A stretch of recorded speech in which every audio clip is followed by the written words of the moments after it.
옛날 어느 작은 마을에 두 명의 젊은 농부가 살고 있었습니다. 한 사람은 피터, 다른 한 사람은 존이었습니다. 그들은 같은 마을에 살았고 비슷한 방식으로 농사를 짓고 있었으며 농작물도 대개 같은 종류였습니다. 무엇보다 두 사람 모두 좋은 사람이었고 항상 마을 사람들을 도우며 살아왔습니다. 어느 날 그들은 각자 자신이 키운 농작물로 마을 축제에 참여하게 되었습니다. 이 축제는 마을에서 가장 큰 행사로 농작물을 평가받아 최고의 농부로 선정되면 큰 명예를 얻을 뿐만 아니라 마을의 존경을 받게 되는 자리였습니다. 피터는 그의 농작물을 극진히 돌보며 축제를 준비했습니다. 매일 아침 일찍 일어나 작물의 상태를 보살피고 필요한 영양분을 공급하며 정성을 다했습니다. 비록 피터의 농지는 비바람에 조금 더 취약한 위치에 있었지만 그는 최선을 다했습니다. 반면 존도 비슷하게 애썼습니다. 그는 자신의 농지가 꽤나 비옥하다는 것을 알고 있었고 이 점을 활용해 농작물을 훌륭하게 키워냈습니다. 두 사람 모두 자신의 최선을 다해 축제에 열심히 준비했습니다. 그러던 중 바람직하지 않은 상황이 펼쳐졌습니다. 축제가 열리기 일주일 전 거센 태풍이 몰려왔고 피터의 농작물은 심각한 피해를 입었습니다. 태풍은 피터의 농장만을 덮치고 지나갔으며 존의 농지는 아무 탈 없이 운전했습니다. 이로 인해 피터의 농작물은 회복할 시간이 없었기 때문에 결국 그가 축제에 가지고 갈 수 있었던 농작물의 질은 한참 떨어질 수밖에 없었습니다. 축제 당일이 다가왔고 다양한 농작물들이 전시되었습니다. 심사위원들은 피터와 존이 농작물을 평가하기 시작했습니다.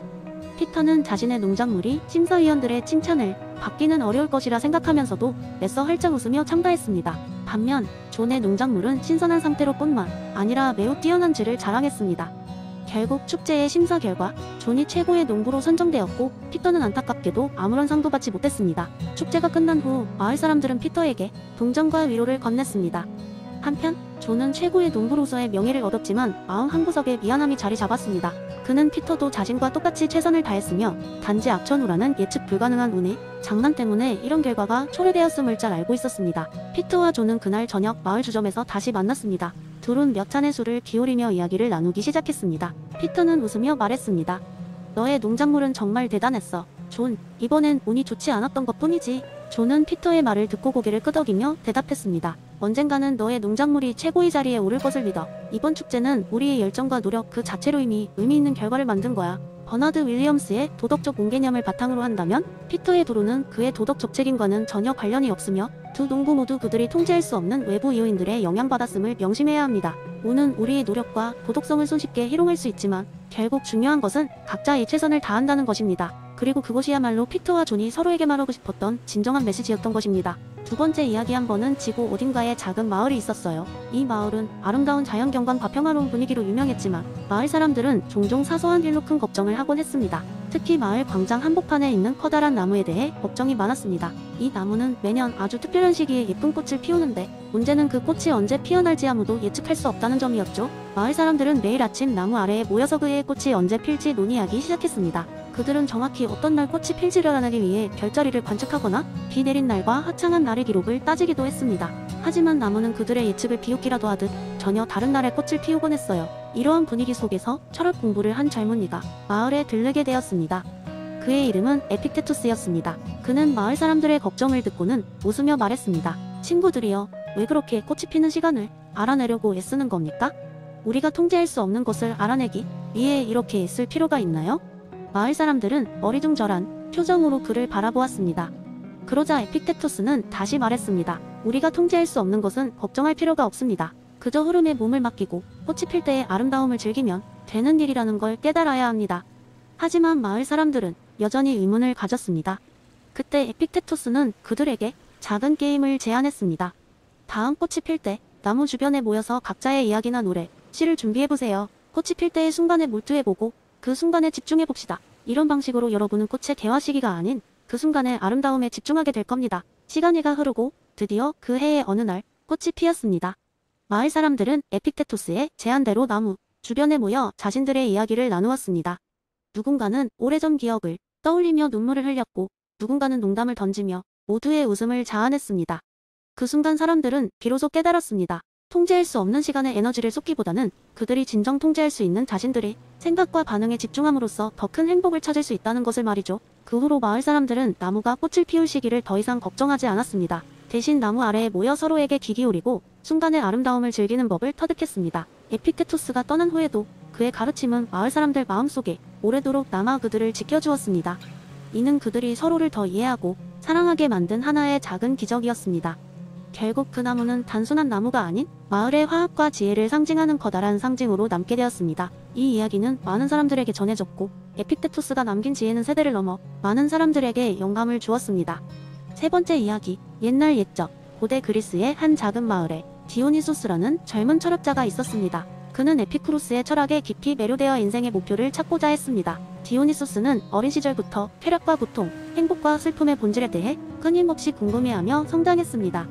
그에게 세상은 수많은 경험과 선택의 연속이었고 그 선택들은 자신을 진정으로 행복하게 만들 길로 이끌 것이라 믿었습니다. 어느 날 디오니소스는 자신의 절친한 친구 헬레나와 대화를 나누고 있었습니다. 헬레나는 그의 철학적 탐구에 대해 경외심을 가지고 있었고 자주 삶의 의미에 대해 심도 있는 토론을 나누곤 했습니다. 그날 주제는 그의 스승 에피쿠로스의 철학이었습니다. 디오니소스, 정말 쾌락이 인생의 최고의 목표라고 생각해? 헬레나가 물었습니다. 디오니소스는 잠시 침묵하며 미소를 지었습니다. 그리고는 친구에게 이렇게 말했습니다.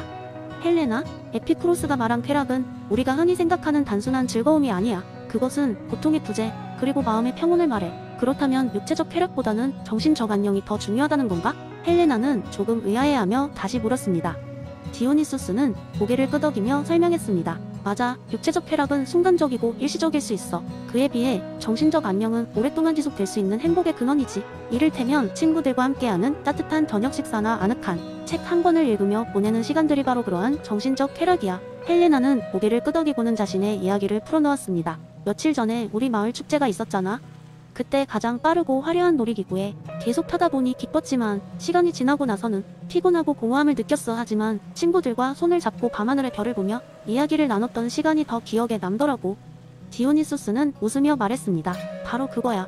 헬레나, 일시적인 쾌락은 행복을 주지만 진정한 행복은 마음의 평온에서 시작된다고 에피쿠로스는 가르치셨지. 우리가 삶에서 추구해야 할 것은 그러한 평화로운 순간들이야. 두 친구는 밤늦게까지 대화를 나누며 에피쿠로스의 철학을 각자의 삶에 어떻게 적용할 수 있을지 고민했습니다. 그리고 그 이야기는 마을 사람들에게도 전해졌습니다. 사람들은 점차 물질적 만족이 아닌 정신적 충만함을 추구하기 시작했고 그 결과 그들은 이전보다 더 깊은 행복을 느낄 수 있었습니다. 디오니소스는 삶의 여러 선택들 속에서 지속적인 행복을 찾는 방법을 알게 되었습니다. 그는 그것을 여러 곳에 전파하며 에피쿠로스의 철학이 사람들의 삶에 어떻게 긍정적인 변화를 가져올 수 있을지를 보여주었고 그로 인해 그의 이름은 먼 훗날까지도 기억되게 되었습니다. 그리하여 디오니소스는 평생 동안 진정한 쾌락의 의미를 추구하며 살았고 이는 고대 그리스의 작은 마을을 넘어 많은 이들에게 깊은 통찰을 안겨주는 계기가 되었습니다. 네 번째 이야기, 어느 한 여름날 한적한 마을의 조용한 공원에서 이야기는 시작됩니다. 이 마을에는 스피노자의 범실론 전도사가 불리는 노인이 살고 있었습니다. 그의 이름은 바로 할아버지 핑클이었다. 그는 매일같이 이 공원의 오래된 벤치에 앉아 지나가는 사람들에게 스피노자의 범실론에 대한 이야기를 들려주는 것이 일상이었습니다. 어느 날 공원에는 호기심 많은 어린 소년 루카스가 공놀이를 하러 나왔습니다. 공놀이를 하다가 벤치에 앉아있는 핑클 할아버지를 발견하고 그에게 다가갔습니다. 루카스는 항상 주변의 모든 것에 대해 궁금해하곤 했습니다. 핑클 할아버지는 미소를 띠며 자리에 좀 더 넓게 앉을 수 있도록 자리를 내어주었습니다. 할아버지, 사람들이 왜 할아버지께 이야기를 듣고 가나요? 루카스가 물었습니다. 핑클 할아버지는 약간의 생각 후 답했습니다. 자, 루카스, 세상은 아주 크고 복잡하단다. 우리는 그 속에서 아주 작은 존재일 뿐이지. 그런데 내가 항상 사람들에게 들려주는 이야기는 이 거대한 세상과 우리 관계에 대한 거란다. 그 이야기가 스피노자의 범실론이지. 루카스는 범실론이란 말에 조금 혼란스러웠지만 호기심을 참을 수 없었습니다. 그게 뭐예요, 할아버지? 할아버지는 미소를 지으며 마치 오래된 기억을 꺼내듯 이야기를 시작했습니다. 옛날 옛적 스피노자라는 사람이 있었단다. 그는 특별한 관점으로 세상을 보았지. 그는 신과 자연을 서로 구분하지 않았어. 그에게 신은 자연 그 자체였고 자연의 모든 것은 신의 일부였단다. 이는 모든 것이 하나로 연결되어 있음을 의미했지. 그러면 우리는 신과 연결되어 있는 건가요? 루카스가 신기한 눈으로 물었습니다. 맞아, 루카스. 우리가 보고 느끼고 만지는 모든 것, 심지어 내가 지금 가지고 있는 그 공조차도 모두 하나의 큰 실체의 다양한 모습이란다. 그 실체 속에서 우리는 다 연결되어 있는 거지. 핑클 할아버지가 대답했습니다. 그럼 할아버지도 저도 그 공도 다 같은 존재인가요? 루카스가 더 궁금해지자 할아버지는 고개를 끄덕였습니다. 내가 공을 던질 때마다 그것은 단순히 공이 날아가는 것이 아니라 신의 다양한 속성들이 서로 상호작용하는 모습인 거란다. 세상은 그러한 조화로운 상호작용으로 가득 차 있지. 루카스는 잠시 공을 손에 들고 바라보며 생각에 잠겼습니다. 그러면 모든 것이 다 중요하네요. 저 나무들도 하늘도 바람도. 핑클 할아버지는 따뜻한 눈으로 그를 바라보며 말했습니다. 그래, 루카스. 바로 그 점이 스피노자의 범실론이 세상에 주는 메시지란다. 이 세상의 모든 것은 소중하고 신성하지. 그러므로 우리는 자연을 아끼고 서로를 존중해야 해. 그날 이후로 루카스는 공원을 지날 때마다 핑클 할아버지를 찾아가 새로운 이야기를 듣곤 했습니다. 그리고 시간이 흘러 루카스는 자라나면서 항상 세상의 모든 것에 대한 경이로움을 잊지 않았습니다. 세상의 모든 것이 연결되어 있다는 핑클 할아버지의 이야기는 그의 가슴 속 깊이 자리 잡게 되었습니다. 이렇게 범실론의 이야기와 함께 핑클 할아버지와 루카스는 사람들에게 신과 자연, 그리고 그 안에서의 삶에 대해 다시 생각해볼 기회를 주었습니다. 그 이론이 가져다주는 통찰은 사람들에게 경외감을 주고 그들이 마주하는 모든 순간을 더욱 가치 있게 만들어 주었지요.